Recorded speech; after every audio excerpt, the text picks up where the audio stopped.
prove Bigfoot's real, people. Yeah. You think it's a monkey, an orangutan, whatever you think, it's not. It's a Bigfoot.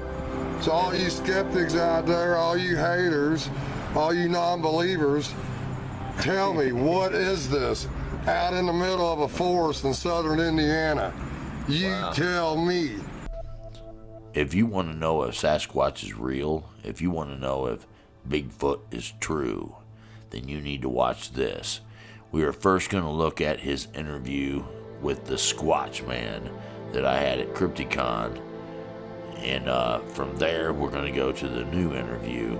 But check this first interview out, and then we will look at his pictures on through the interview. On these pictures here, I call him Curious George. He was a 3.5 footer, and I was walking down a trail, and I seen something big and brown hanging over on this tree. So I looked over there, and he immediately went behind the tree. So I'm like, what in the hell was that? So I took another step, and he come back out again. So I got a better shot of him. So I knew exactly what it was. I go, that's a little Bigfoot up in that tree. And your name is what again? Well, my name's Greg Yost, and I go by the name Squatch Man. Yeah, he was on Vic's show a couple times, and he was talking about these pictures.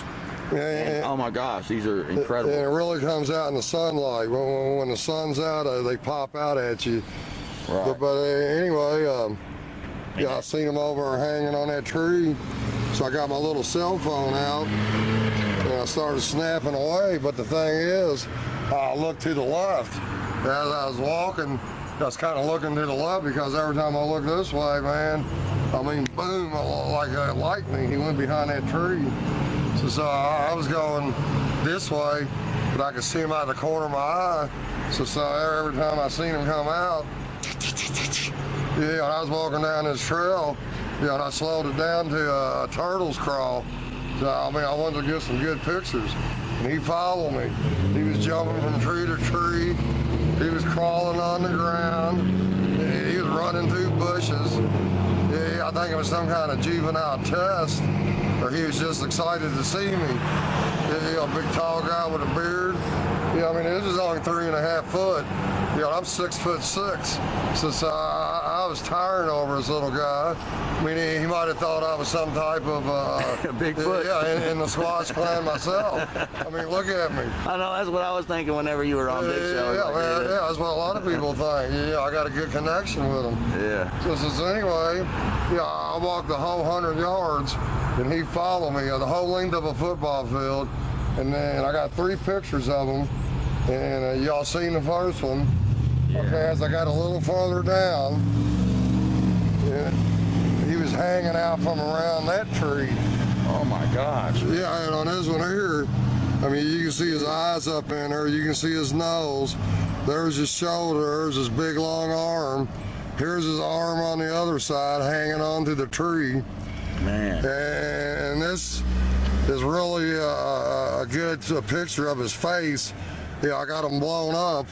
I mean, you can see it a little bit. See, there's an eye, Yeah. and there's his nose. I hope they can see it as good on this camera as it really looks on this picture. That's oh yeah, I mean, as far as Bigfoot pictures, and again, it's my high energy that allows me to get them like this. See, a lot of people, their energy is so low that they're fuzzy. Yeah. Yeah, I mean, it's something you got to understand, man. You know, if you're a low energy individual that live in the box, you don't see stuff like this. Right. You know, but my energy is exploding. It's everywhere. And these creatures pick up on that, and they're attracted to me like a magnet. That's what it is, man. All heart. Sounds like it. Yeah, I don't go out there. No games, no gadgets, no guns. It's all about heart and soul when it comes to Bigfoot. Now this one right here, the next one, this was the last picture where I think his dad signaled him, because he's looking over to the left, and he doesn't have a very nice looking face. So, and immediately after this picture, all action was over. But I think this is the best out of the 3, as you can clearly see his face in this one. Wow. Yeah, you can see both eyes clear as a bell. You can see his nose. You can see his ear. There's his bicep. There's the bend right there, and then his elbow right there, clear as a bell. There's his forearm, where he's down there like a football player. But look how he's looking over that way. Yeah, I can see his eyes real good. I hope they can see it. Oh, yeah, you can see them, man. I mean, they pop right out at you. And I think he was looking at his dad, and his dad's like, "That's it, boy."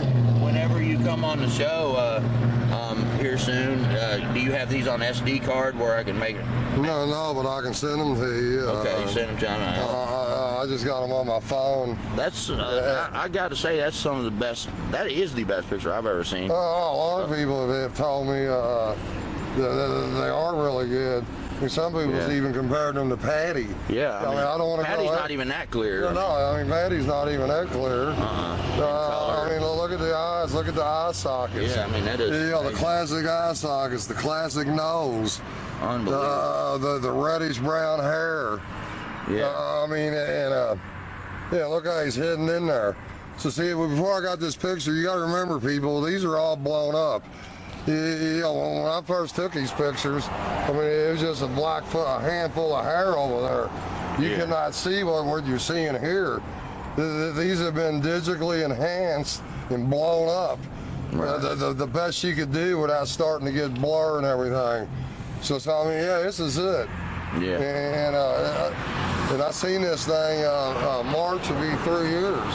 So it hasn't been that long ago. Right. And this is actually a long time ago for me. Right. Ever since then, I have seen 15 of them with amber eye shine with a UFO. I got 2 guys in here that can verify my story. Right. My son and John Greger, they were there with me. Yeah. 15 Bigfoots, 3 foot 4. There's my son right there. He was that son of Squatch Man. Are you okay being on YouTube? Oh, he's cool. Cool. Yeah, but I like to ask first. Yeah, but this man was with me when we seen 15 Bigfoots down around my Jeep. We got fingerprints all over my Jeep. I got pictures of that. A big, tight light anomaly coming up to the left of the woods. The only thing I can compare it to is a locomotive light. Yeah. You know, the big little lights on a locomotive.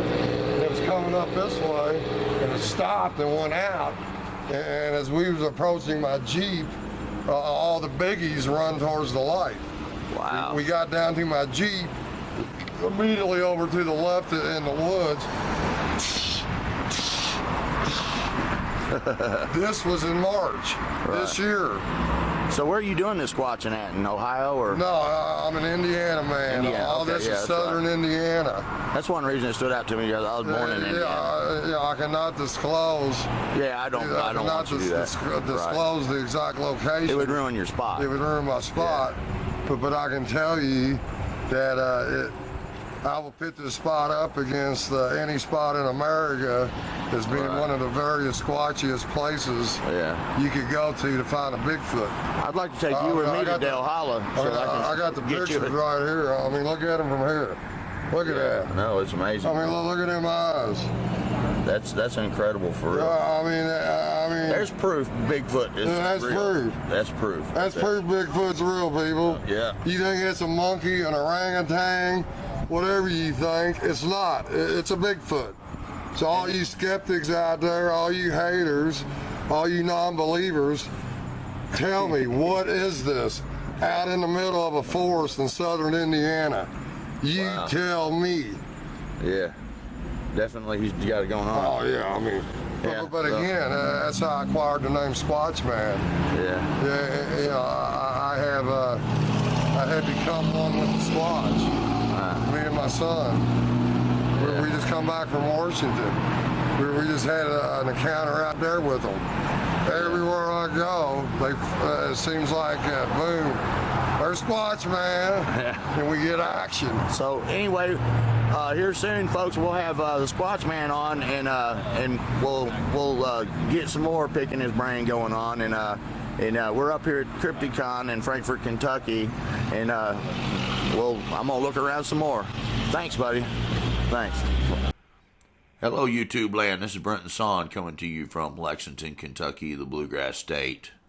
I promised you that we would get Greg Yost back on, a fellow that I introduced you to from Crypticon up in Frankfort, Kentucky. He was the one who had the really good pictures of the juvenile Sasquatch. We're going to look at those pictures, and there's no substitute from looking at the ones that he had in his hand, though. I'll just tell you that. But I'm going to try to clean up some pictures that they took and sent to me of those pictures, and I'll try to clean up some of the originals that they sent. But I'm telling you, the ones he had in his hand, if you were standing right there in the sunlight, you would know that this is the real deal for sure. And I think you can tell anyway. But I'll show the pre-interview that we did there before we start this. So if you've gotten this far, you might have already seen it. But anyway, let's just go talk to Greg and pick his brain a little bit. Hey, Greg, how you doing, buddy? Hey, Brenton. Good evening. Thanks for having me on. Man, thank you for coming, and you really impressed the fans, man, of the show. They really think that you're the real deal on going out there and finding these things, and as far as the pictures go, dude, that's really, and I don't know, man. I think that there might be some of the best quality pictures that are out there. If I don't know about some, forgive me, but to me, I think you've got proof. So, and one thing that you said, man, I want you to comment on this, is that you said, all you unbelievers, all you haters and stuff, if you don't believe, then tell me what this is in the woods of southern Indiana. Why don't you comment on that? Yeah, good point. Like we were just talking about before we came on, you're from Indiana. I live here. There's no bear here. They say there's no wolves here. There's nothing out in the woods that look like that. So, I'm calling out to all the people that are skeptics and say Bigfoot's a myth. I just want them to tell people like me and you, what is that then? What is that 3.5 little fella out there jumping around, climbing trees, running around through the brush? I want to know what their opinion is. I know what it is myself. Like I told you, Crypticon, I have been lucky and fortunate enough to see 31 of these so-called myths. So, I know they're real. And I just want to know what the people that, have a hard time believing that they are, I want them to tell me what they think that is. That's all. Yeah, that's not too much to ask. It's, because I know that you sent me these pictures from your phone. It's not like you have a bunch of high-tech stuff where you can alter things and stuff like that. And the pictures from your phone match what you had blown up. So it's not, and I'll show all the different pictures that you sent, all the tree structures and all. But there's no one can say that you faked it because you don't have the technology to fake this. And the original pictures you have are exactly the same, just enhanced, So to me, it's proof. You can't deny that. It's a little, I think since it's a juvenile, it looks a little more fuzzy or like a hairy little hairball in a way. Almost kind of bear-like, but there's no bear in southern Indiana, period. And there's one picture that you sent that I can see the nose real good, and then the space between the nose and the lips. How they usually have that real long space, and then because this fella's got hair all the way around except from where his nose and his top lip are. That's what it looks like to me. You agree? Oh yeah, it's like Yeah, it's like his face is like ours, you know, skin only. And like you said, he's a youngin', so I'm sure he's got just like any young, you know, like just say a young human, yeah, he's got a full head of hair on him. He's got to get a lot of haircuts, you know, I mean, they're really starting to grow at that stage of their life. And I guess, you know, these And young... that baby fat look. And he's kind of got that exactly. baby fat, you know, like when you see, when I see pictures of myself when I was a little baby, I had that baby fat, so I was a little bit puffier, you know, and I'm puffy again, so, you know, I might have baby fat now. I got old people fat now, but, yeah. But, you know, but yet at the same time, you could, you know, see the muscles in his arms and everything. I mean, you know, for something that small, yeah, I mean, he probably had arms bigger than mine. Yeah, right. So, can you maybe tell us about the first time you ever saw a Bigfoot? Yeah, Brendan. Well, actually, yeah, it was the first encounter I had. It was back in '02, and I always took my dog Buddy out. He was half chow, half golden retriever. He weighed about 125 pounds, and he always took him out everywhere I went. You know, he was my best friend. And you know, this one particular night, I was laid off from. You know, this is back in the bad years. There were a lot of plant closings, layoffs. So I was laid off at the time, and it was like a week before Thanksgiving. So I was real bored sitting around the house 24/7 all the time. So up in Ferdinand, Indiana, it's where my mom's from. That's her hometown, and my grandfather helped build the state park out there back in '33. It's a real beautiful park. You know, it's got lakes. I mean, just real peaceful. Nobody's ever up there. You know, it's a real gem. So I decided to just go up there and make a campfire and, you know, roast some wieners and just have a good night, a nice November night. You know, I love the fall. You know, I wasn't no big, you know, Bigfoot believer or anything back then. Yeah, so I seen the Legend of Boggy Creek and I seen the Patterson video. You know, but that was about it. So I always wondered in the back of my mind, you know, could this thing really be real? Or, you know, but I'm one of the kind of guys, you know, that I'd probably have to see something like that to, you know, believe, you know, all that. So anyway, we go up to Ferdinand, and there wasn't a soul in the park, man. You know, nice, beautiful fall night. I got a fire going, and Buddy's having a good time. You know, I'm roasting wieners. And this other little dog comes up. He's like a beagle, you know, hunting dog kind of mix. And, you know, he starts hanging out with Buddy. You know, they're running around the table. You know, they wasn't going far, you know, just acting like dogs. And, you know, there wasn't no lights out there or anything, just my fire. And I'm just sitting there on the picnic table, you know, like most people do, staring through the fire, you know, enjoying the great outdoors. And then up on this big hill, a big ridge, yeah, I started hearing these thunderous footsteps coming down, like, I mean, breaking sticks, branches, leaves kicking up, and I'm like, holy crap, what is that, man? I mean, what in the...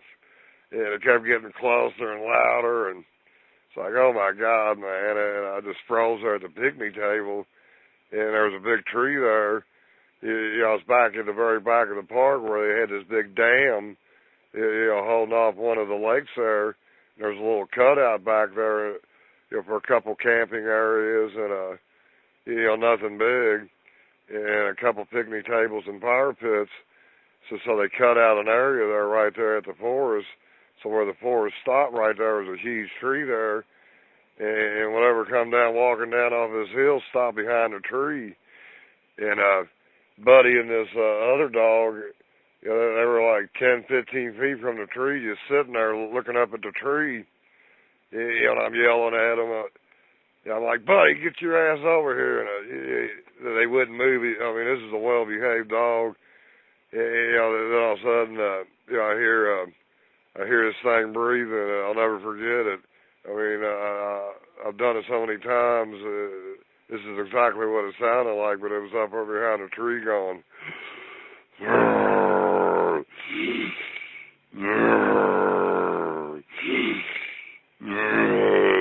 So, and I'm a pretty big man, and this thing was almost like like a roar. I mean, I could almost feel the vibration from it. So I'm like, oh man, this thing's a monster up there, whatever it is. It's just huge. And I'm still froze there at the picnic table. I was in the Navy 10 years, and I know how to defend myself, and I know how to take care of myself. And I had a 45 in my car, which was right there, a couple of feet from the picnic table. So I'm like, so there's a voice inside my head saying, hey, you better get up and do something, man. There's a monster behind that tree. Your dog's right there, and you're sitting here and ain't looking good. Get up and get your gun, So immediately I jump up. I had my Colt 45. I grabbed it out of the console, cocked it, and pointed it up at the tree where this thing was at. And I'm screaming at Buddy, Buddy, Buddy. And he wouldn't even turn around. And this thing's up here still breathing. So I got the gun in my right hand, so I advance up to Buddy. I'm not going to leave him there. I mean, that's my boy. So I'm trying to grab him with my left arm. By the way, I'm right-armed. So I got a lot more power in my right arm than my left arm. But I'm holding my gun with my right arm, and I'm trying to grab Buddy and get leverage. So I finally get him where he's like in my lap, and I got my arm underneath his chest and belly area. And I'm backing back out, and I'm like, I don't know what you are up there. I go, I'm not going to hurt you. I go, please don't hurt me or my dog. I go, please, man. I go, I'm not going to shoot you. So I get back, and I throw Buddy in the car. And I jump in the car, man. I'm just a mess, man. Shaking. Just totally freaking out, man. And I get back in and start it up, and I back it all the way up to where the dam's at, about 30, 40 feet up the little area there I was telling you about. And I go, man, I need a cigarette bad, man. And I go, holy crap, I left my cigarette, my cooler and everything up there. So I'm like, I'm out in the middle of nowhere, no stores, nowhere. I mean, I had to get my cigarettes especially.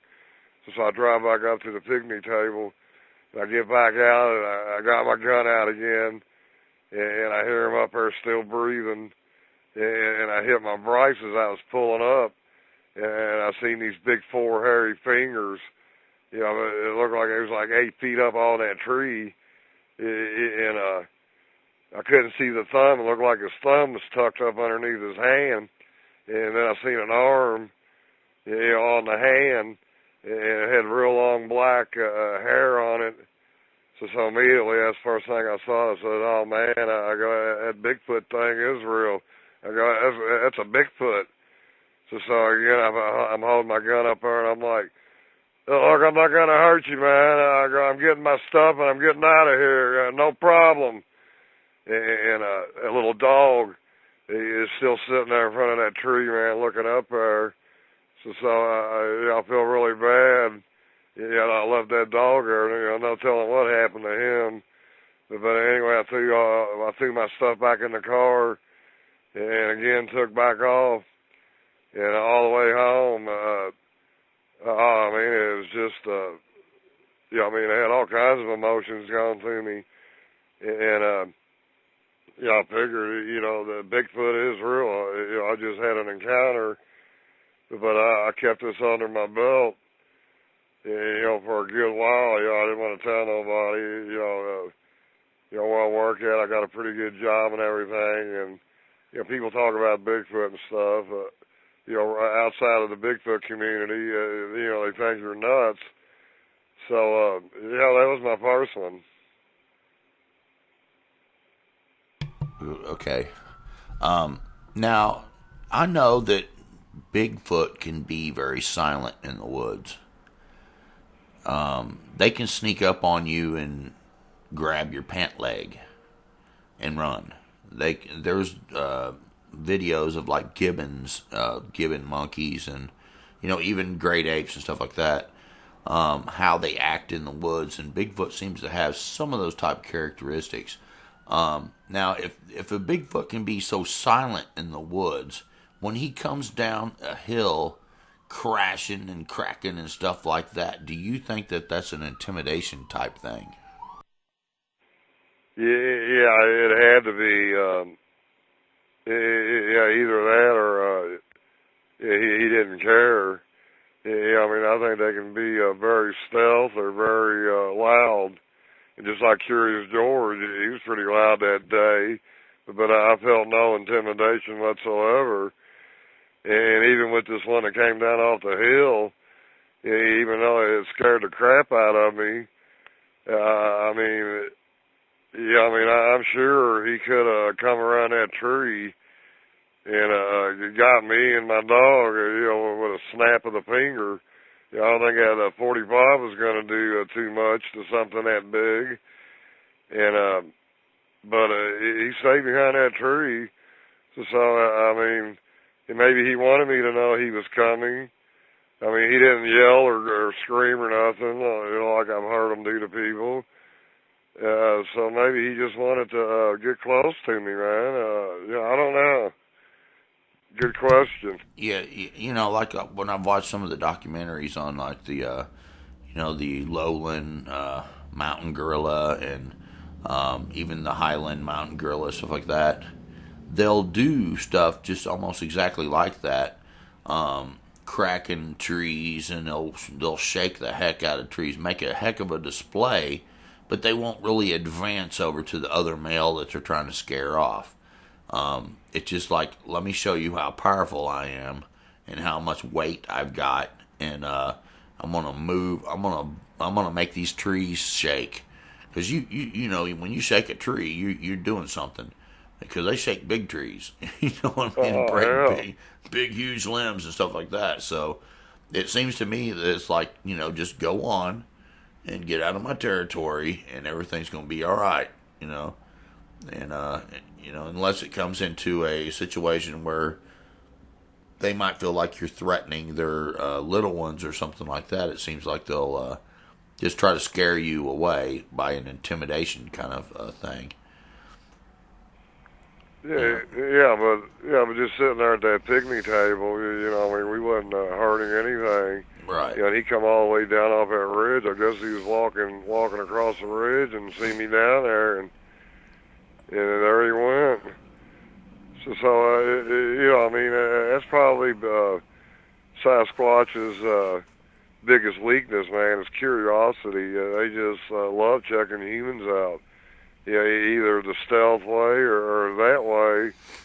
Maybe he felt my intentions, that I was no threat to him.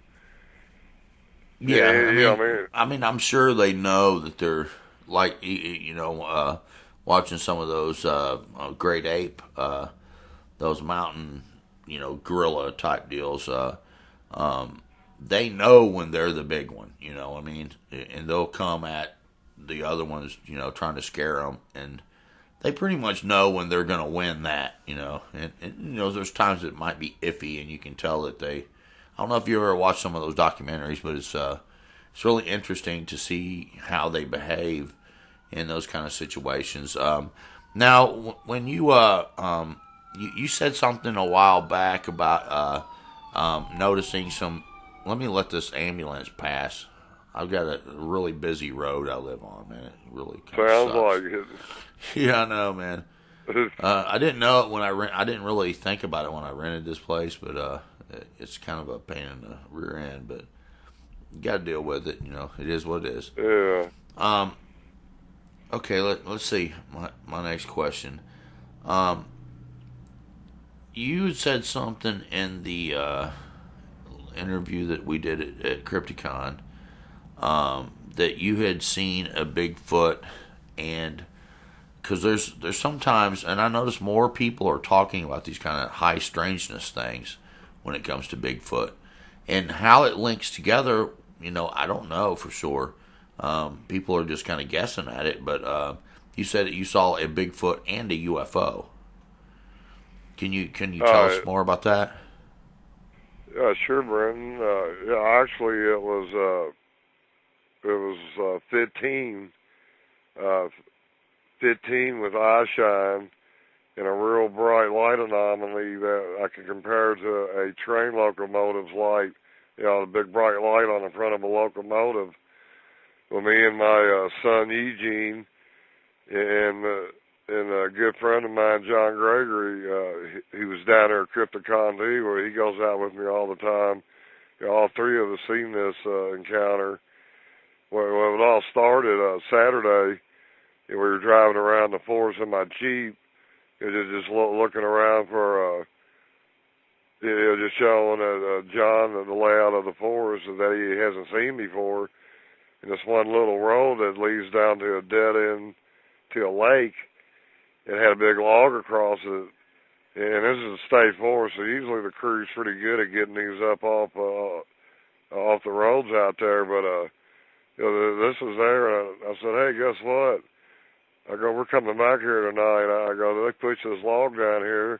I don't think they want nobody up this way. So sure enough, we came back at night. This was a cold, windy, rainy, miserable night in March.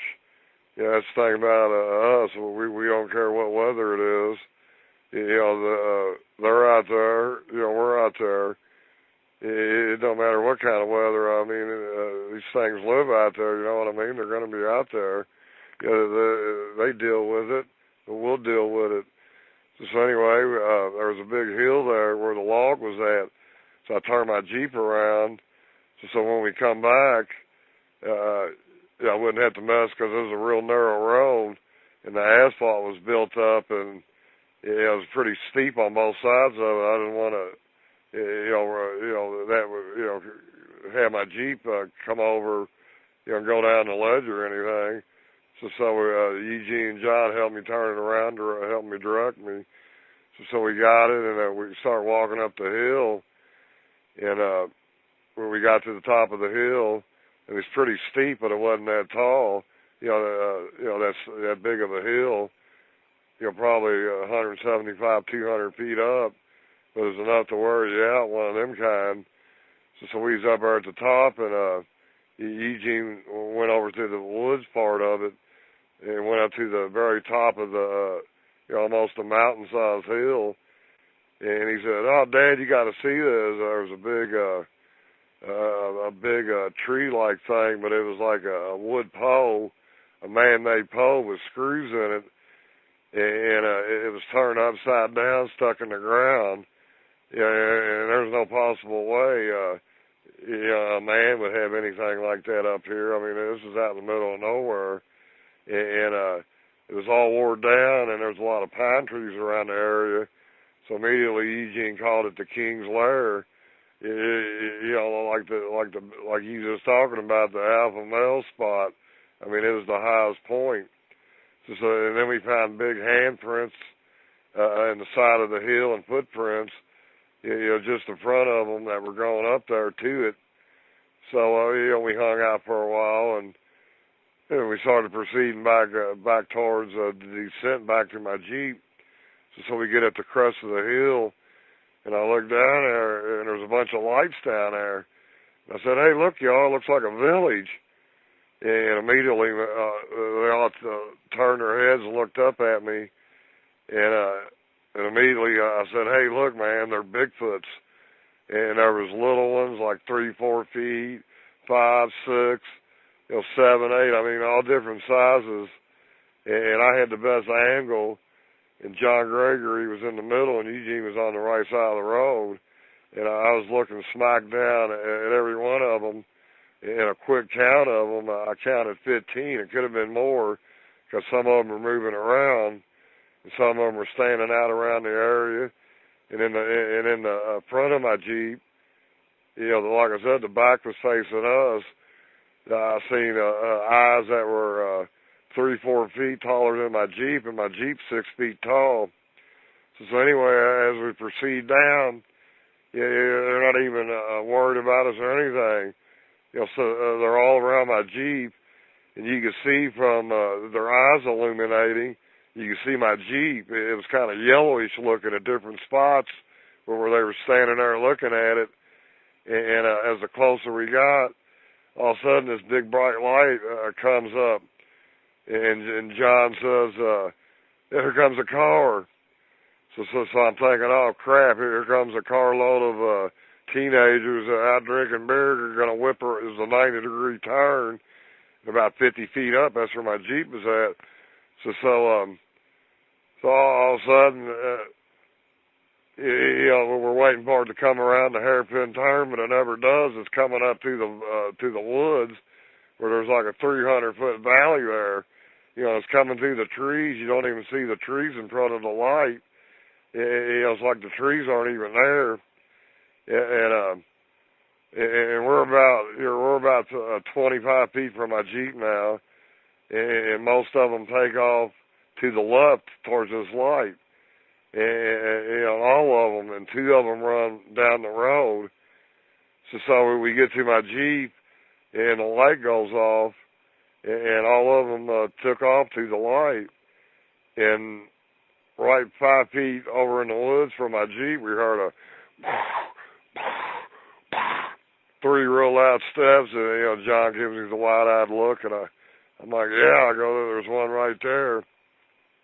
So he turns his red light on. We start looking at my Jeep, and I got all these fingerprints and smears all over it, and I think I sent you some pictures. If not, I will.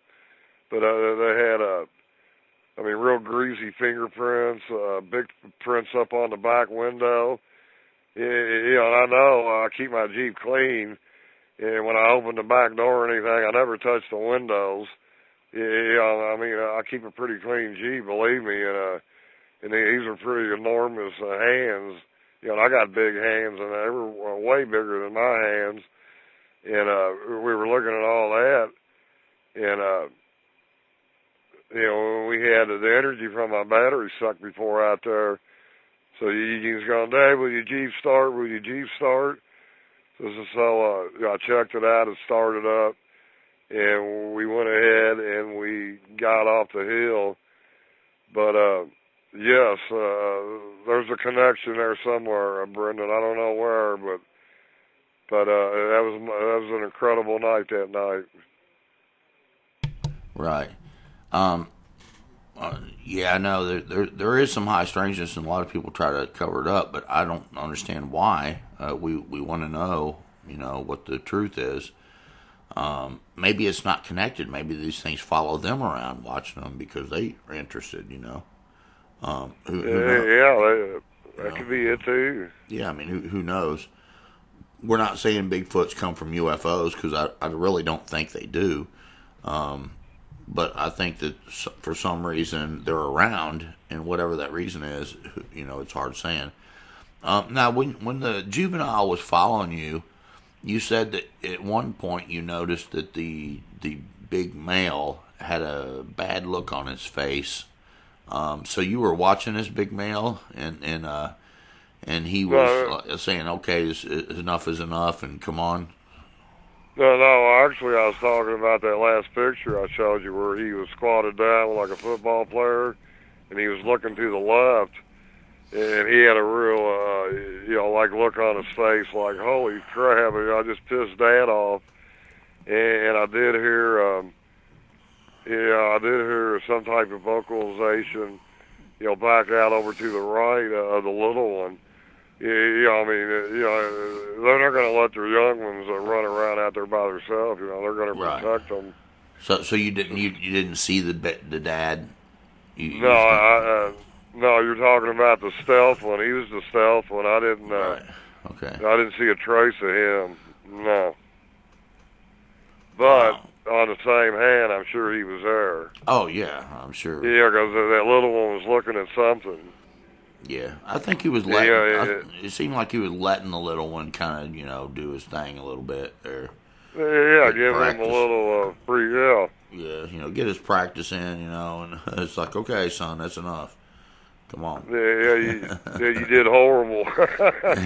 It's like, I think you kind of crossed the boundary a little bit more than, but you got to get your experience, so, interesting for sure. Yeah, I just think he was, not dumb, but, inexperienced. Yeah, and I think that they feel like you might have been kind of safe for him to practice. Yeah, big tall guy with a beard, no guns, no equipment, and just that little cheap Samsung phone, you know what I mean, that I could hide in the palm of my hand, and that's how I got the pictures of him. But I will tell you one thing, every time, like I told you down there at the show, every time I looked at him, I mean, he was pretty quick getting behind that tree, though, and I couldn't see him when he did that. It was only when I looked away that did he come back out. So, I mean, they don't want you to see him, right on like that. Right. And if it wasn't for that camera being down to your side, snapping the pictures, you wouldn't have saw him. Oh, yeah, I never would have got him. Yeah. And I was lucky, because, all that high-tech equipment and big cameras, they look like guns. They're not going to let you point something like that at them. No. Just like them trail cams. I think, all these kind of cameras like that pit off, different frequencies, and, they emit different, frequencies and vibrations, and they pick up on that and stay away from them. Right. Yeah, and I think the IR stuff, the infrared, I believe they can see that. And exactly. Because I've heard too many times where someone turned the IR on, and immediately the thing turned around. It's like, look, it's like, okay, someone just shined something this way. There's one particular case I'm talking about, but as soon as he clicked the button for the infrared to come on, the thing stopped immediately and turned around and looked. And it's like, man, that right there proves that they can see it. And, for real. Oh, yeah. So when it comes to this Bigfoot phenomenon, you have them there in Indiana. We have them down here in Kentucky. They're in the Northeast. They're in the Northwest. I think that there's a way bigger population of these things than most people think. What do you think about that? Oh, yeah. I just commented on a post the other day. Somebody was talking about, how many Bigfoot you think are in the North America. And my guesstimation would be, 250,000 plus. I mean, you have sightings in every state but Hawaii, and there's not just one or two in each state. I mean, so there's a bunch. There's a lot more than what you would think. I mean, they're just like us. They have families, they reproduce, their kids grow up, they have families, they reproduce, and they live a lot longer than us. So you put all that together, you're going to have a lot of Sasquatches out there.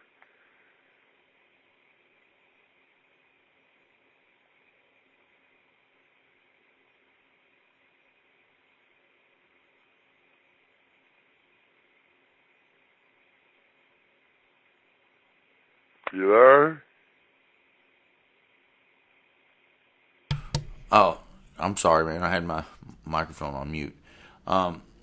I have friends that research on like right near golf courses.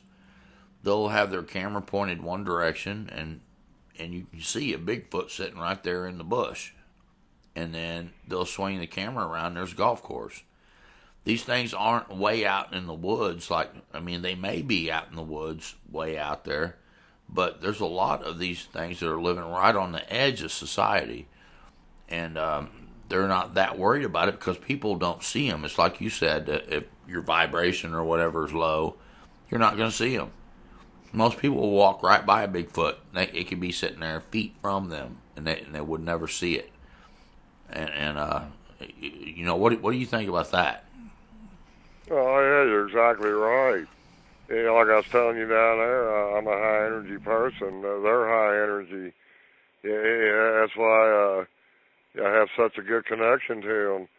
But most people that live in the box society has created for them. You know, living in their grid, living in the comforts of their home. You know, they know nothing about.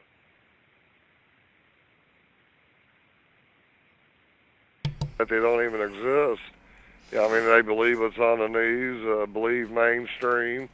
Yeah, they follow everybody else. You know, but me, the Squatch Man, I don't buy into none of that. I go in my own direction. Yeah, I make my own opinions and I make my own judgments. And like you said, that they do live around cities and towns. Yeah, I mean, right over there in Louisville, there's a forest there, Jefferson Forest. So there's been 27 confirmed sightings by the KBFR of Bigfoot sightings right there, and that's in Louisville city limits. And you know how many people go out there? I mean, that's why you probably get a lot of sightings. There's a lot of people in that forest. I mean, I've been out there a few times and found some cool stuff.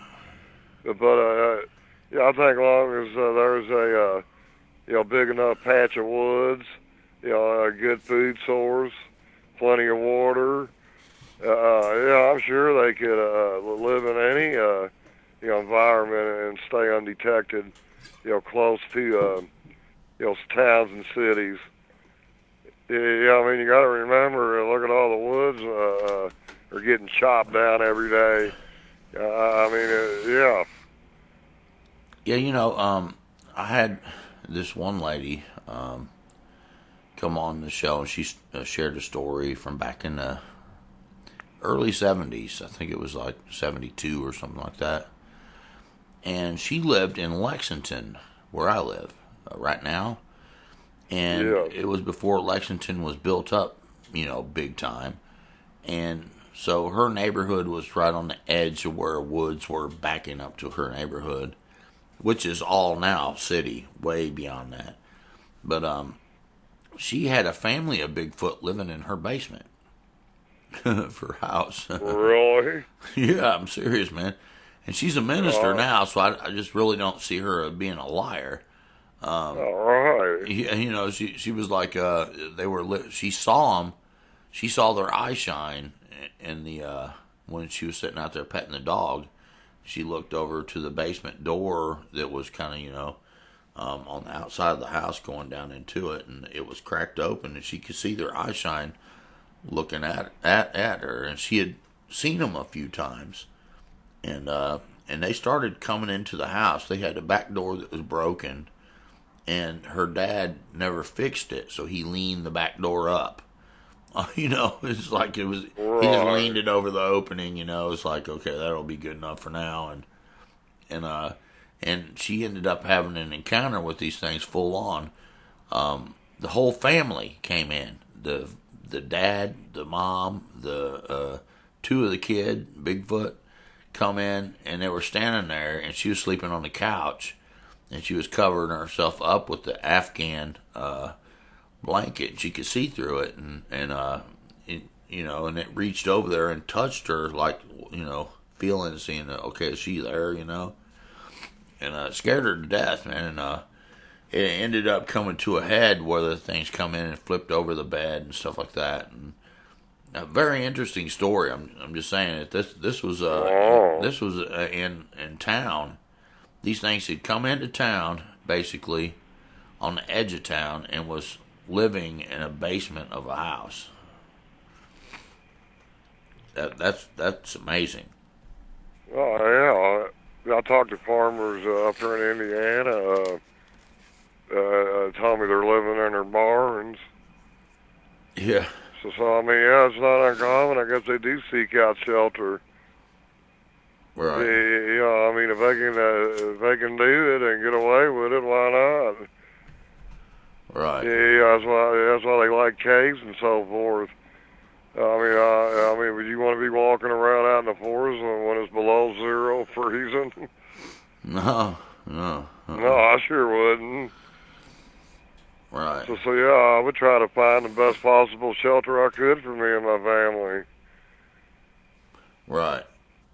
Yeah, I But, mean, but it's amazing the yeah. stories we hear. Oh It's when you start collecting them, it's just unbelievable sometimes, the kind of things you hear. So, what do you think that these things are? yeah. Oh, that's a very good question. I wish I had the answer. I mean, there's a lot of different paths that I've studied on. Being religious, fallen angels and human women. I mean, there are stories in the Bibles, that covers that. How God sent down 200 angels to help mankind when it was, in mass confusion, a lot of bad going on, bad decisions, and these angels are supposed to guide them into the right direction, and 180 of them turned bad, which we got the term fallen angels, and they were having sexual relationships with human women, and it says in the Bible that God was so ashamed of them that he made their offspring a big hairy beast, and I studied that way. Another avenue was, the Neanderthal people. I heard they came down from up north, the cold country way back then, would go down to Africa and kidnap women from the tribes, and physically, this is and stories passed down from these people. That some of the women they would eat them, and some of them they throw them over their shoulders and carry them away, never to be seen again.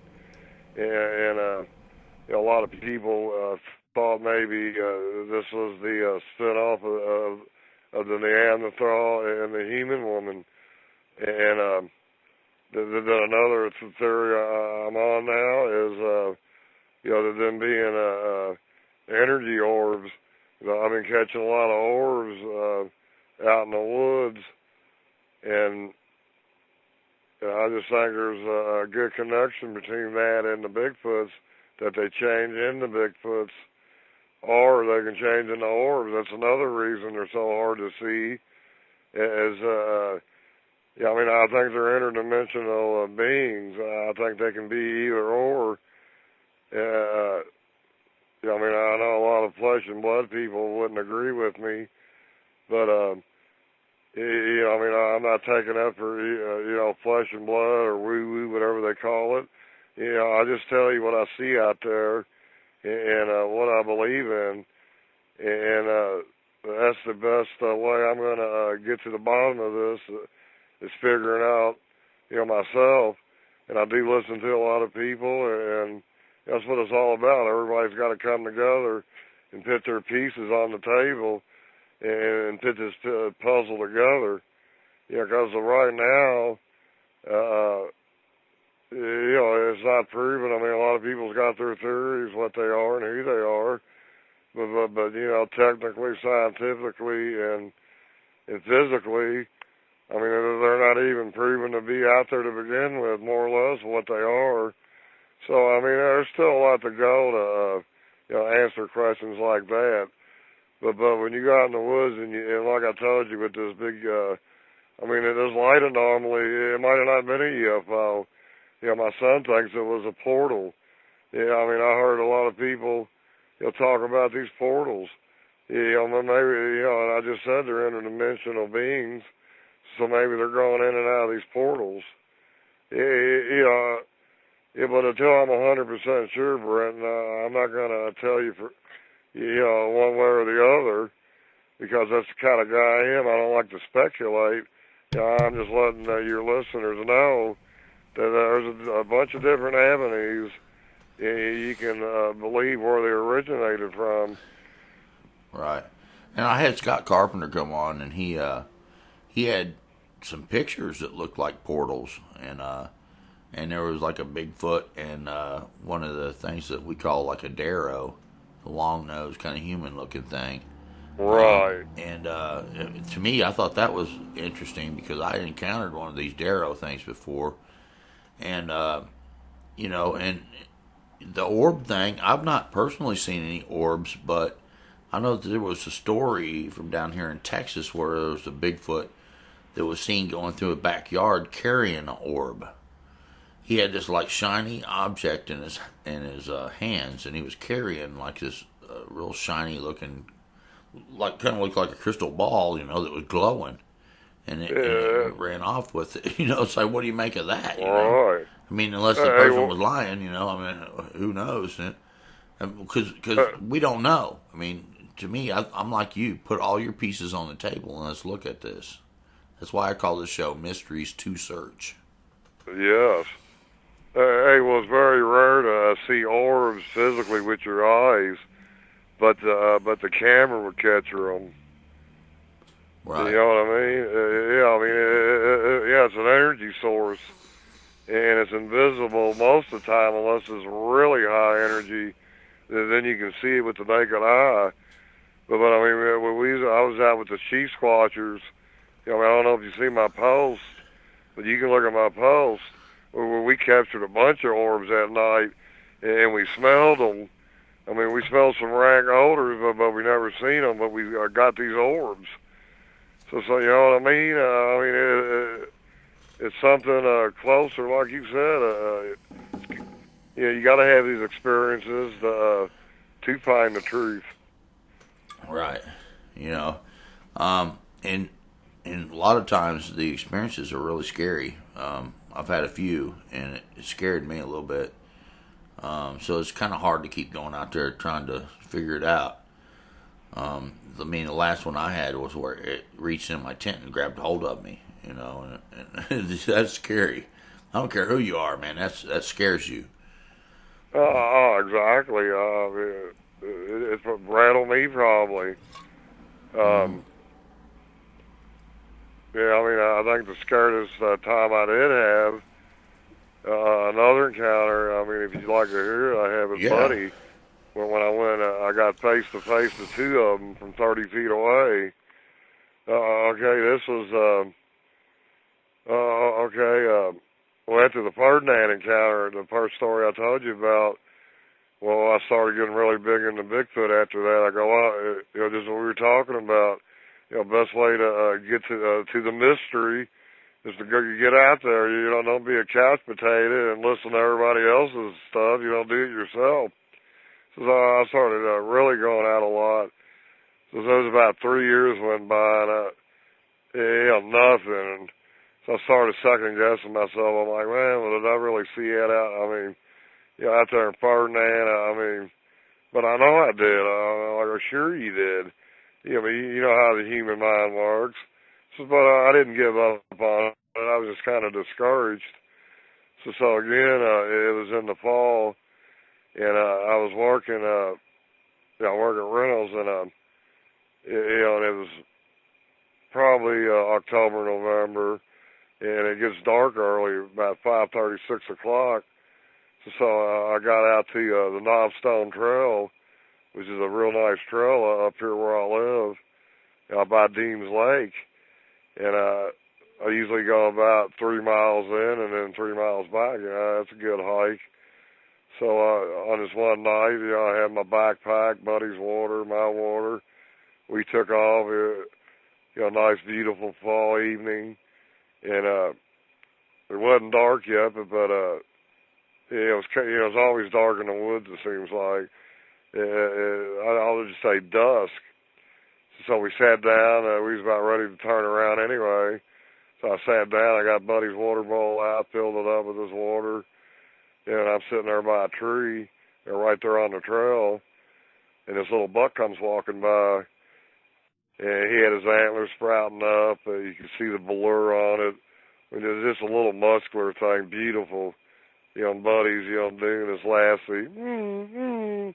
I'm like, isn't that beautiful, buddy? I go, this is what we come out here for. I go, Mother Nature, it's just awesome.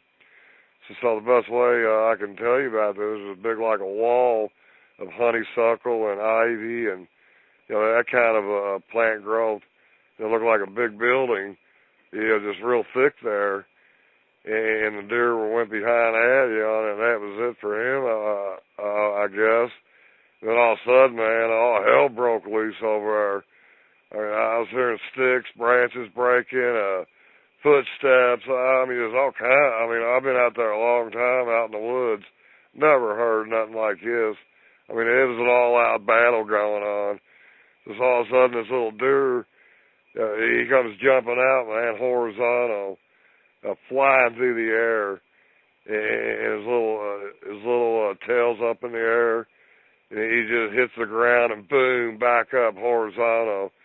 Me and Buddy's just staring at him, and Buddy's, crying again, and I'm like, wow, man, look at that little guy move. And then all of a sudden it hit me, and I go, well, what scared her? I said, well, hell, what in the hell was that? What scared that little guy?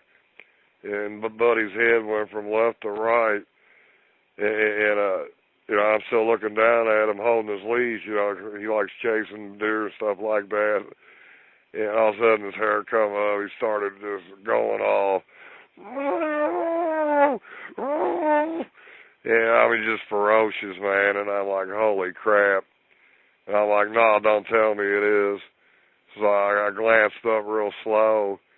And right there at the edge of that ivy I was just telling you about, there was two of them standing there. One of them was a black one, and the other one was a reddish one. And, so I put Buddy's leash on him, and I stood up. I mean, Buddy, he wanted these things bad, man. I was doing everything I could in my power to hold him back, and I was staring these things down. I learned that in the military, man, and no matter how scared you are, do not let your enemy, man, know you're scared. And, I mean, these were 30 feet from me, and I could see them perfectly. And so I was going from one face to the other, giving them both good stares. And the black one, I call him Little King Kong. I mean, this sucker was huge. Your classic black Bigfoot with the big head, a real thick hairline, big muscular shoulders and chest. I mean, his shoulders look like bowling balls.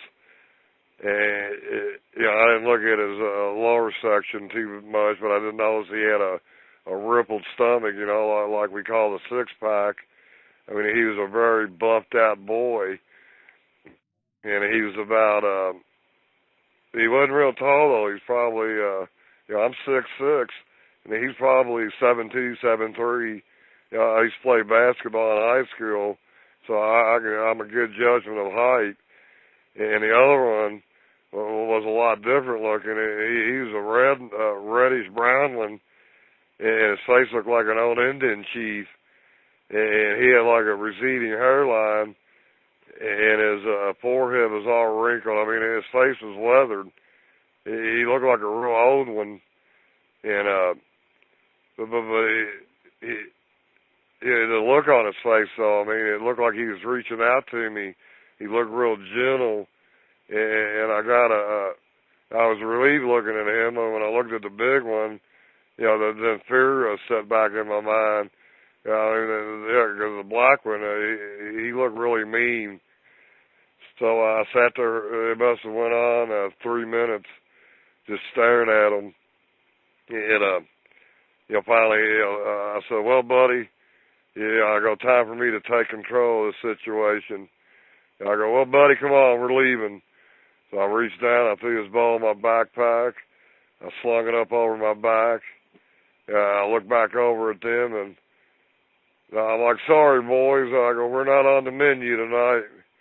I don't know why I said that, but I did. And they were just looking at me, didn't move a muscle, didn't make a noise, didn't smell them. I mean, they were acting like perfect gentlemen, to tell you the truth. So I started walking back around the trail, and I went around a bend, and I kept my eye on them the whole time. And all the way back to the car, I figured if they did want me, they was going to flank me and come around, to the right-hand side of the trail, because they knew I was probably looking off the left for them. But I never had I never seen them guys again in my life. And I will never forget that night. That was probably the best look ever that I had of them. And again, my dog Buddy, I call him my squatching dog. And I don't know if he might have saved my life that night. I have no idea. But he's dead now. But God, I sure love that dog for doing that. I mean, I mean, they were looking at Buddy a lot more than me. I mean, they were like they were kind of freaking out on him. I'm sure they could have killed him easy, but I mean, it's just one of them encounters, man. And all I can say is that it was awesome. And then from there on out, it's been getting better and better. And again, why today? I mean, they could have stayed behind there. They didn't have to show themselves to me. Why did they stand there and let me see them? I will never know, but they did. And that's all I can tell you about that one, Brenton. Now, when it comes to like the different types that people talk about, they talk about the Janoskwa and all the different types, even up into the dog man kind of thing. When it comes to the missing people from state parks and stuff like that, do you think that there are really bad type Bigfoot and dogman and stuff like that that are the reason for some of these missing people, and then there's some groups that are a little bit better that wouldn't do anything like that? Because there are a lot of people that come up missing, and it's a very, very strange. The dogs won't track or anything like that, and sometimes there's a creature seen carrying something or something like that. Do you think there's something to that? Yeah, sure do. I mean, there's 6,000 people missing a year in the National State Forest. That's in that David Pilati's missing 611. He goes over that in pretty good detail. But me myself, when I speak of your questions, I'm always telling you, my beliefs and how I feel.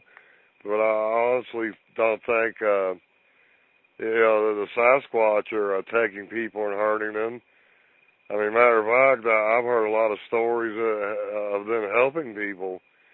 The most famous one up there in northern Washington, where a guy got hurt hiking on a logging trail, and reported that one carried him down to a trail so he could be found. He had a severely broke leg. He would have laid up there and died. So, I mean, I'm sure if a Bigfoot wanted to eat the guy, I mean, there was his chance. And I've seen plenty. I told you, I've seen 31 of them. And just like them two I just told you about, I mean, they just tried to kill a deer for supper. And so it was quite evident they were hungry. So, I mean, it probably wouldn't have been no problem going over and getting me and Buddy. I mean, we probably outweighed 1,000 pounds or better. But did they? No, I'm still here on the phone talking to you. But what I believe is getting people is, like you said, the dog man. That could be it. There's other cryptids out there. I mean, I'm not going to go into all these things, but I'm sure you heard of it. The reptile man, the wolf man, the dog man, the trachons. All these are supposed to be bad cryptids. Bipedal hominids that will flat out take you, eat you, and kill you. And that could be one reason these people are missing. And by the way, most of these people that are missing are in the woods by themselves hiking, either by themselves or they got their dog with them. So keep that in mind. So if you're going to go hiking, I always suggest that you have a partner. And secondly, my other theory about them missing is they could be what you just talked about earlier, portals. They could be walking in the portals, never to be seen again. Because on all these cases, he even states it in his book, not one thread of evidence is ever found over none of these people. I mean, if cats or bears or anything out, predators were getting them, you find ripped up corpses, tennis shoes, ripped up clothes, purses, phones. You don't find anything. I mean, it's like these people have totally vanished. That's why you got to keep your mind open again. You got to get out of that box and think, well, how are these people missing? That could be a very good possibility, Brenton, walking in the portals. Yeah, I agree. Yeah, I know. I've listened to one fellow tell his story, and he was up in. It seemed like it was Utah, and he said the air kind of shook. He had his camp set up and everything, and he was sitting there. He was doing gold prospecting, and he said it was like the sky, the air. He said the air shook. And when that happened, all of a sudden he said the trees were different. The area he was standing in was different, and he could not recognize where he was. And he was looking around trying to find his camp, and he could not find his camp. He looked for a few hours, and all of a sudden the air shook again. And when the air shook again, all of a sudden he was 20 feet from his camp. And he was curious about this, and he asked some Native American friends of his, and they said it was a skyquake. And basically that shifts you out of the dimension you're in and into another dimension. So you're not even in the same place at all. And it scared him, man. He was looking around, he couldn't find his camp. And that has to be scary. Because if another skyquake doesn't happen and shift you back to where you're near your camp, then what would you ever do? You would wander around forever, lost. Yeah, you're lost forever. Yeah. In another dimension. Yeah, he called it a skyquake. And, so to me that was really a quite interesting take on the whole thing. And when it comes to the dogman, I think the dogmen are just evil. There's not.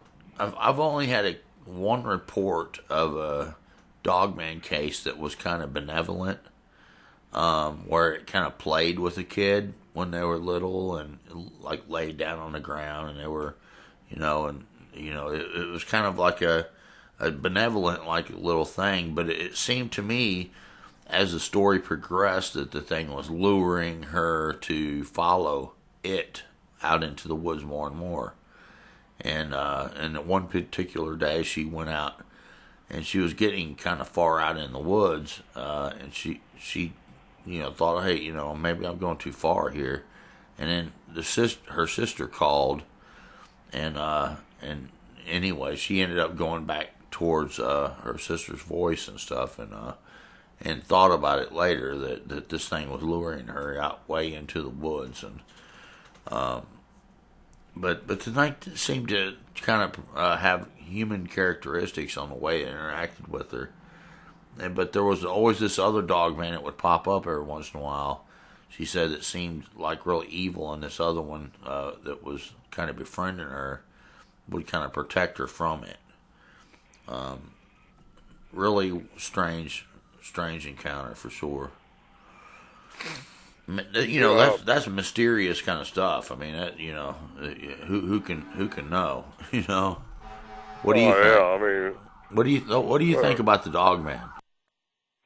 Well, I'm like you. I don't want to speculate on something I really don't know too much about. Yeah, I mean, I see on Facebook all this stuff about dog man, and I have seen a dog man footprint. It was about as big as a Bigfoot print, but it had claws on it. I mean, I don't know what it was. I assume it was some type of dog man or wolf man. But I have a good feeling that the Bigfoot and forest giants watch over us and protect me and my son. We built this structure.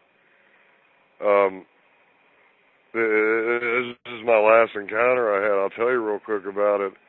But where we found a big cougar print that day, we're right there by the structure, and there's not supposed to be cougars in Indiana, and this was a big one. So apparently this cat was pretty close by. I mean, it was a fresh track. So anyway, that night, we even did a Facebook live feed from that same area. My son brought his guitar, and the whole idea of this is to build a structure like they did and show them that we could live like them, sleep in there, minimum food, minimum clothing, minimum everything. Just basically live like wild men for 3 days. We had our shirts off. It was back in June. It was just a few months ago. So that night, sitting out by the campfire, we heard a tree knock like 5 feet from us. We seen a blue orb go right by at like 50 feet, streaking through right by camp. When we were both trying to harness our energy, asking for them to come visit us that night. That's what we want. We want total interaction with them. And my son even asked a question, and out of the black forest, 50 feet away, I can't tell you the question, but we heard a I got an answer from the question. So anyway, we went to bed. It was about 2 o'clock, 2:30, and I was having a hard time getting to sleep, man. All them roots inside there, and Eugene goes to sleep easy. So he's like, "We're changing sides, Dad." So I got on his side, he got on mine. So I was just about asleep, and I started hearing these stomps. For a minute, I go, "Well, it's supposed to rain, man. If it rains, we're gonna get soaked out here." Because the structure wasn't watertight. So I heard these big stomps coming in. So I'm like, holy crap. I go, that ain't thunder. That's a Bigfoot walking up here. So I put my head up, and he got right up to the structure. And you could look at the structure. I mean, it wasn't solid. It was just, like a teepee. And I seen a big foot and a leg walk by. I could almost see the side of his ass. And he took one more step, and he stopped in front of the campfire, which was just about out. It was amber glowing. It had a couple little flames on it. But there was a full moon out. And it was shining right down on him. And he stood right out in front, 3 feet from the structure, looking right down at me. And his eyes looked like black marbles, like a puppy dog's. They wasn't glowing or anything. And this thing was enormous. When we did a measurement, it was about 10 feet. And I think this was the big boy out there. And I seen a good look from the front of him. I mean, he was just huge. And this only lasted about 3 seconds. And he looked. And he picked up his foot and kind of turned. Then he stopped and took one more look at me. And then there was a creek right there by the structure where we found that cougar track I just told you about. And he took one step over that creek, and I could hear him going up the ridge. And I was froze, man. I had my spotlight and my knife right next to me.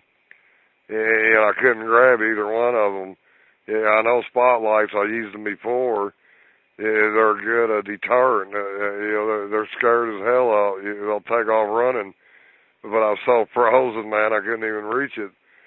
So I gained my composure, and I look over to Eugene, and he's sitting up in a 90, with that look on his face. And I'm like, "You see that?" And he goes, "Yeah." So I got up, man, and went out. He goes, "Where are you going?"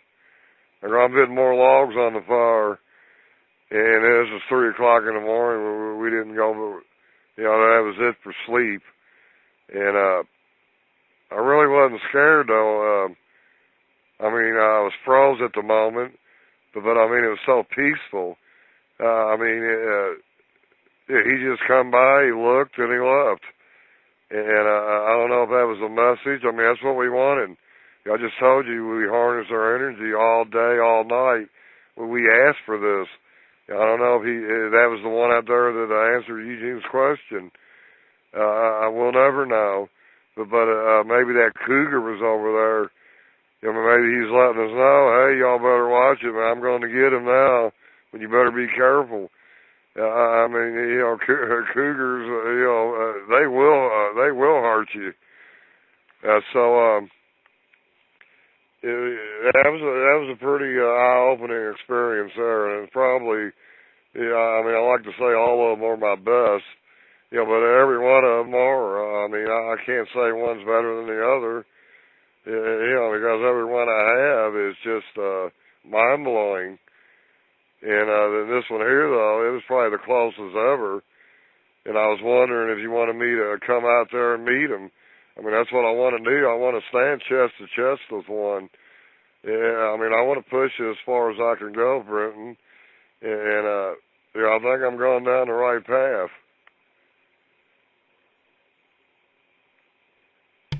Well, I hope so, man. It's a very scary kind of thing because you don't know. You know what I mean? Yeah, exactly. And people that haven't kill me, or yeah, no, people that haven't been through it, man, they don't know.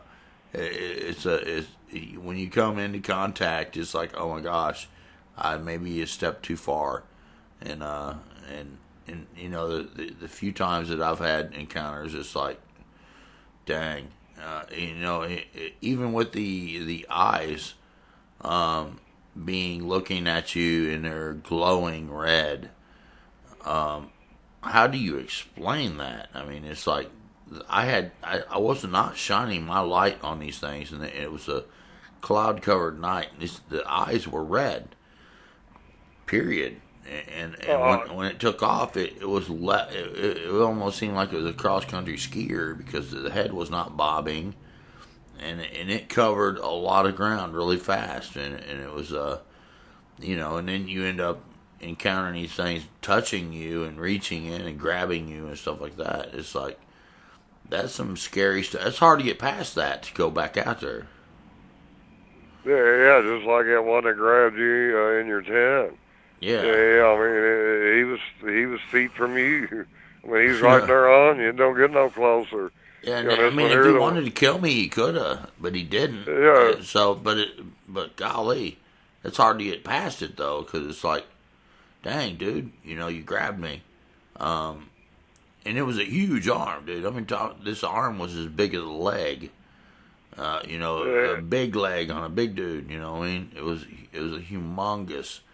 The hair on the arm, I saw the hair clearly.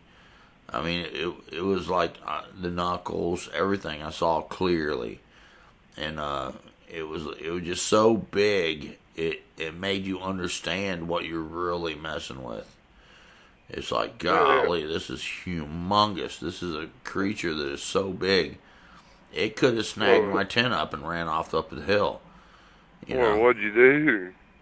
Well, I all I did was freak the heck out and waited for it to be gone.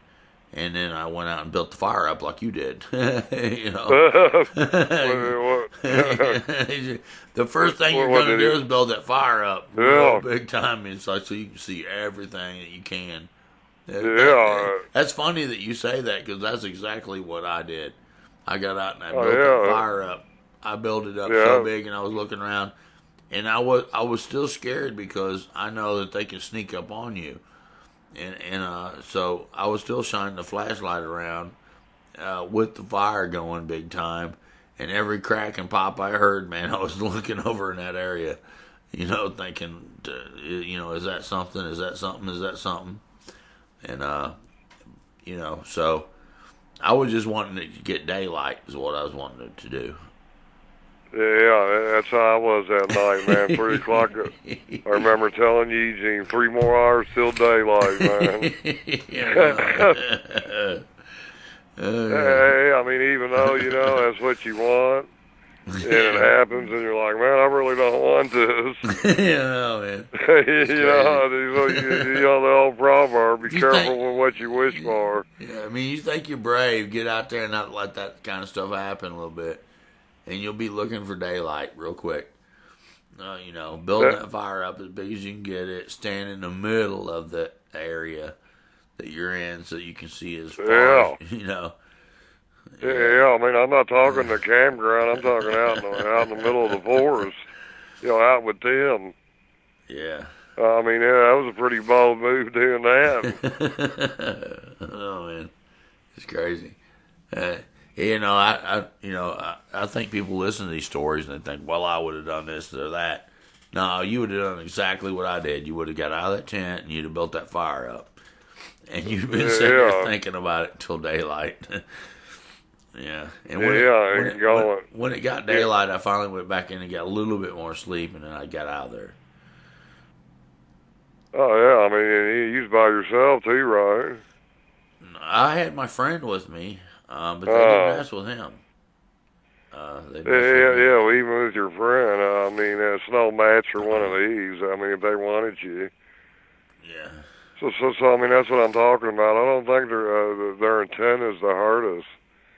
They just like us, man, and they pick out the ones they want to they want to associate with, and leave the other humans alone. That are out there that don't believe in them, trying to shoot them, trying to get them on camera. That's what I told you at the show, man. It's all about heart and soul. I think they pick out the good-hearted people, man, and try to get their own encounters going. I mean, they do live on our planet with us, and if they are tribal people, like a lot of people think they are, I mean, wouldn't you think they'd want to reach out to different tribes? I mean, that goes back to what I said. Put all the pieces on the table. Let's all try to figure this out. But that's why I like your show. I mean, it's a mystery. Right. Yeah. And that's all I can say. And I'm doing my part trying to solve it. Yeah, you are. I mean, you've done a fantastic job too, and I appreciate it. The fans appreciate you, bro. You believe that? Hey, well, I appreciate the fans too. I'm just trying to get the truth out, and other than just stories, I got good evidence, pictures. So I mean, I got a lot of stuff to back up my stories. Yeah, if you can send those pictures with the handprints on the vehicle, that'd be great. And I sure will. As soon as I get off. And I'll work on getting this edited. And anyway, I thank you for coming on, man. You're like one of the coolest guests ever, man. Oh, hey, I appreciate it. I think you're the best interviewer I ever had. Thank you, bro. I appreciate that, man. Yeah, plus you're a Kentucky boy, man. We're homeboys. Yeah. Hey, man. Hey, we'll have to get together sometime, man. Hey, man, I'd like to take you up to my hot spot. Yeah, and I've got a hot spot, too, man, down Dale Hollow and stuff. And it's good fishing, so even if we didn't do anything much with the Squatchman thing, it's really fun fishing. Get some fresh fish. Yeah, the world record smallmouth was caught there in 1958, and this lake is just every time I go, man, dude, I catch some big fish, and I catch like one really good one, like up to 14 pounds or something, Wow, yeah. That's enough to feed us. Oh no, dude! I mean, we eat right off the water, dude. I mean, we'll pull them in and clean fish and cook them, and it's just so fun. That is so awesome. And I'll show you my spot where I think that these Bigfoot are managing their herd. It's a series of 4 islands, but there's no real big gap between the mainland over to these islands. It's only like 4, maybe 3-4 feet deep, and I've got video of deer swimming over from the mainland over to the islands, and then I think that the Bigfoot pushed these deer on back towards the last three islands, and the tree structures and stuff like that. I see it. It seems like they stay in this one area and they keep the herd back towards the back, and they manage that herd for a food source. What on the island? Yeah, it's or like the mainland? It's 4 islands. Yeah, I camped out on one a long time ago. You got to take it's way out there in the middle, man. It's pretty neat. Yeah, and see the waters from like the one island to the next is only like 2 feet deep. Sometimes it's only like 3 feet deep, and it's only like maybe 20 feet separating them. You know what I'm saying? So you can walk across. I can walk across. Oh yeah. I've got pictures of deer walking across between the islands and stuff like that. Video of it.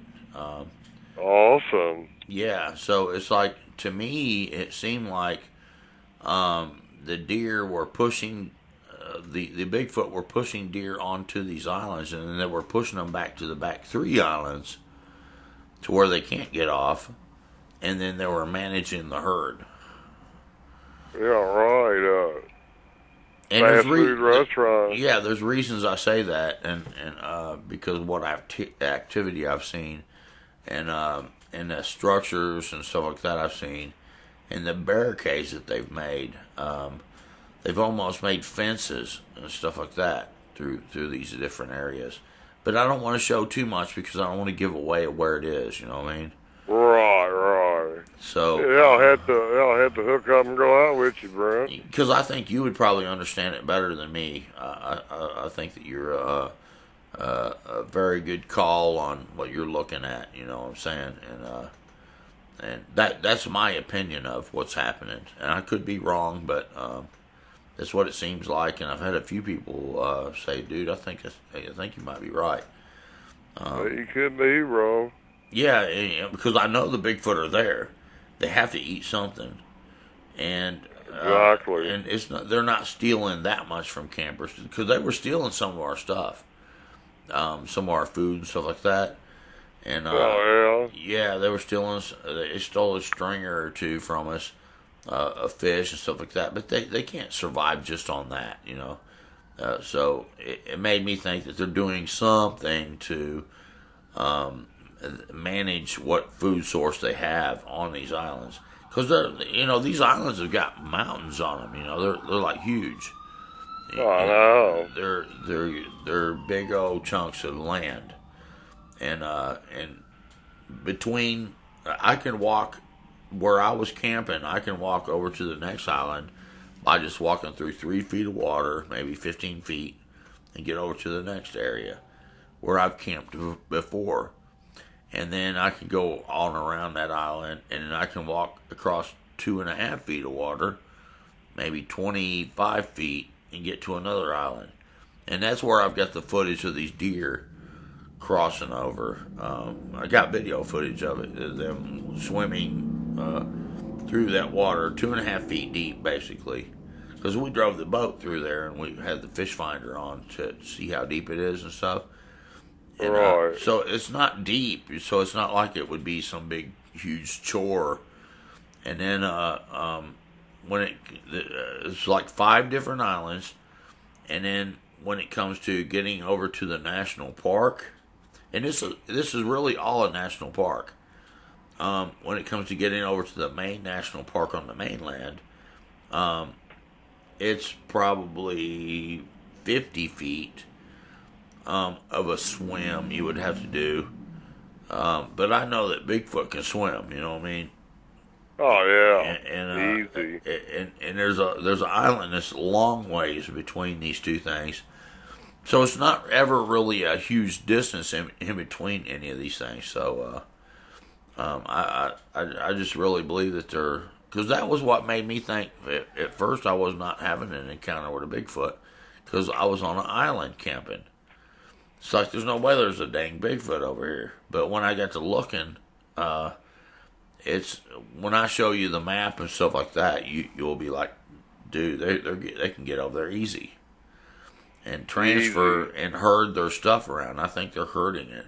I think they're managing a herd. And the trees they were pushing over, they were building like a big fence to keep the deer over on one end of the whole series of islands, so that they can manage that herd. And they can only they would harvest like so many of those each year, and let them breed and stuff like that. That to me makes good sense. That's smart.